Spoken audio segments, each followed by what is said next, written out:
Hai para pelajar, Assalamualaikum dan selamat sejahtera. Selamat datang ke kelas sains Cikgu Anim. Pada kelas kali ini, kita akan berada di satu topik yang baru, iaitu 4.0 cahaya dan optik. Kita akan mempelajari subtopik 4.1 pembentukan imej oleh kanta. Pada akhir kelas ini, cikgu harap pelajar dapat memerihalkan kanta cembung sebagai kanta penumpu dan kanta cekung sebagai kanta pencapah. Dan seterusnya, dapat menentukan panjang fokus bagi suatu kanta cembung menggunakan objek jauh. Cikgu yakin anak-anak yang handsome dan cantik-cantik kat rumah tu pasti ada yang dah pening apa yang kita nak belajar hari ni ya. Jangan risau ya, mari cikgu bantu kamu supaya kita boleh sama-sama menjadikan topik ini satu topik yang menarik dan paling mudah untuk difahami. Okey, pertama sekali kita kena lihat dulu apa maksud kanta. Okey, kamu boleh baca sendiri apa yang terpapar dekat skrin kamu. Okey, anak-anak dah baca kan? So sekarang mari kita perhalusi dan fahami apa maksud kanta. Yang pertama, kanta ni adalah mestilah sekeping bahan lutsina. Maksud lutsina ni maksudnya bahan tu cahaya boleh tembus dia. Apa contoh bahan lutsina adalah seperti kaca, perspek ataupun plastik. Okey, yang pertama tadi dia bahan lutsina. Yang kedua, dia mesti mempunyai dua permukaan. Dan yang ketiga, dia mesti mempunyai sekurang-kurangnya satu permukaan yang melengkung. Apa yang dua, apa yang satu? Nanti cikgu akan terangkan melalui gambar seterusnya. Okey, secara asasnya ini yang akan kita belajar hari ini, iaitu kanta cembung dan kanta cekung. Maksud kanta ni mempunyai dua permukaan. Kita tengok dulu kanta cembung. Ni sini permukaan pertama, sini permukaan kedua. Jadi kita tengok pula kanta cekung. Sini permukaan pertama, sini permukaan kedua. Okey, kalau kita boleh lihat sama-sama perbezaan kanta cembung dan kanta cekung ni. Untuk kanta cembung, bahagian tengah kanta dia ni lebih tebal daripada bahagian sisi dia tu, atas dan bawah dia. Kalau kita boleh tengok, kanta cembung ni permukaan luar dia melengkung keluar. So dia kembung. Kita panggil dia kanta cembung. Untuk kanta cekung pula, bahagian tengah kanta dia jauh lebih nipis daripada bahagian sisi atas dengan bawah dia tu. Tengah-tengah dia nipis, ramping je, macam perempuan cantik kan, ramping je. Jadi kalau kanta cekung ni, dia punya permukaan luar tu melengkung juga, tapi melengkung ke dalam. Okey, cikgu bagi kamu satu analogi lah. Kamu lihat dua perempuan cantik dekat skrin ni. Okey, kalau perempuan yang berisi sikit ni, yang debab sikit ni, dia kembung kan. So ini bentuk kanta cembung. Kalau perempuan yang satu lagi tu, yang fiwik cantik melengkung tu kan, itu badan dia melengkung ke dalam. Itu kita panggil sebagai, bentuk macam tu kita panggil sebagai kanta cekung. Okey, gambar ni ini adalah antara contoh-contoh kanta cembung lah yang bentuk kembung di bahagian luar.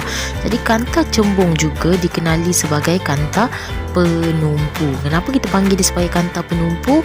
Nanti di kelas akan datang cikgu akan terangkan pada kamu, sebab cikgu tak nak semakkan fikiran kamu. Kamu cuma hafal kanta cembung juga dikenali sebagai kanta penumpu. Tidak lupa juga dengan kanta cekung.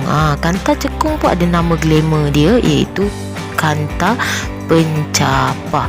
Tolong hafal, kanta cekung dikenali juga sebagai kanta pencapah.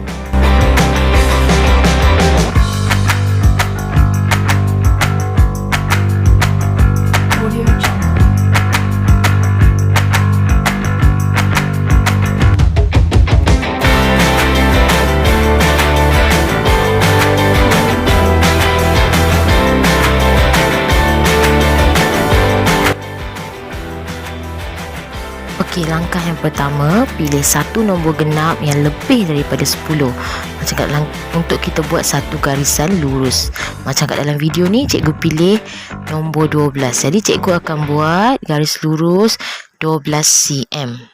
Okey, step yang seterusnya, cikgu tandakan tengah-tengah garisan lurus yang cikgu buat. Jadi 12 cm, tengah-tengah dia berapa cm? 12 bahagi 2, so kita dapat 6 cm.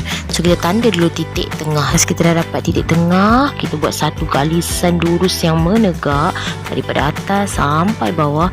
Tak kisahlah panjang mana kamu nak buat, sepanjang kertas yang kamu ada ke, buat lagi panjang lagi bagus. Kamu akan nampak satu garis lurus yang dibahagi dua, 6 cm sebelah kiri, 6 cm sebelah kanan. Kemudian kamu bahagi lagi garisan tersebut pada dua bahagian di sebelah kiri dan dua bahagian sebelah kanan. So sebelah kiri kamu dah ada 6 cm, jadi kita bahagi dua, akan jadi 3 cm lah.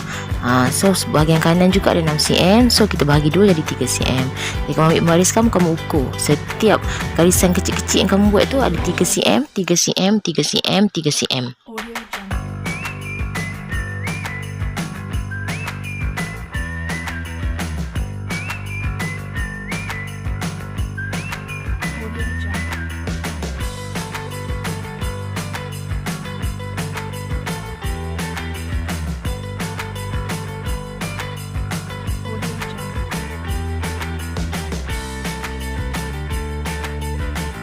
Label O kat tengah-tengah tu bermaksud titik optik.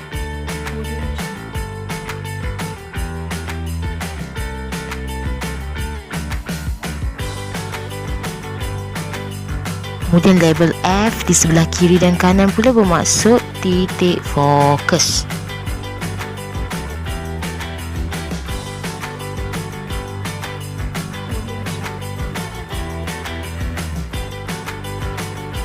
Jarak daripada titik optik kepada titik fokus kita panggil sebagai jarak fokus. Fokus juga ada sebelah kiri dan kanan lah. Jadi kamu perasan tak ada 2F. 2F tu maksudnya 2 kali ganda jarak fokus daripada titik optik. Okey, kita zoom in. Inilah rupanya landasan gambar Raja Sinar yang kita dah buat. Ni baru landasan, ni belum lengkap lagi.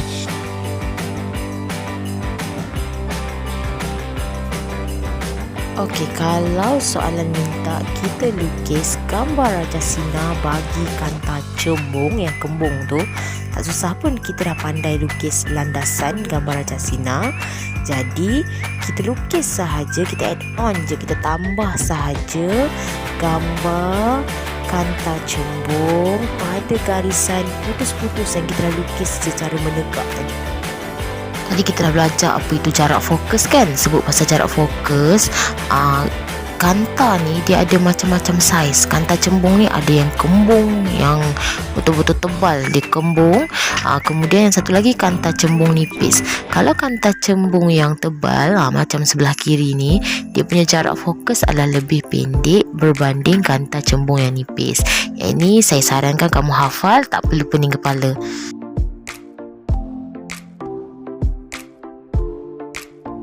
Ni pula contoh kalau soalan minta kamu lukis gambar Raja Sinar bagi kanta cekung. Kita dah buat landasan, so kita tambah je lah kantanya. Nanti pada kelas yang akan datang kita akan belajarlah macam mana nak lukis sinar-sinar yang melalui landasan gambar Raja ni. Dalam kelas yang seterusnya, cikgu harap kamu dah latih lukis landasan ni sekurang-kurangnya 5 kali. Ukuran mesti tepat, pensel mesti tajam.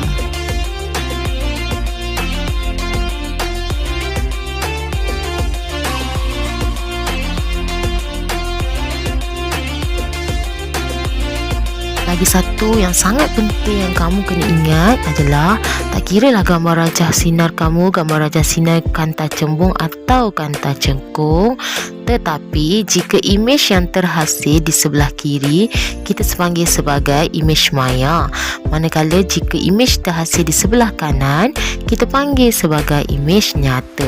Kiri maya, kanan nyata. Okey, apa itu imej maya, apa itu imej nyata, nanti kita akan bincangkan di kelas yang akan datang. Okey, semua pun dah letih. Jangan lupa masukkan kod cembung, cekung semua huruf besar dan rapat dalam Google Form yang cikgu telah sediakan. Assalamualaikum, selamat sejahtera.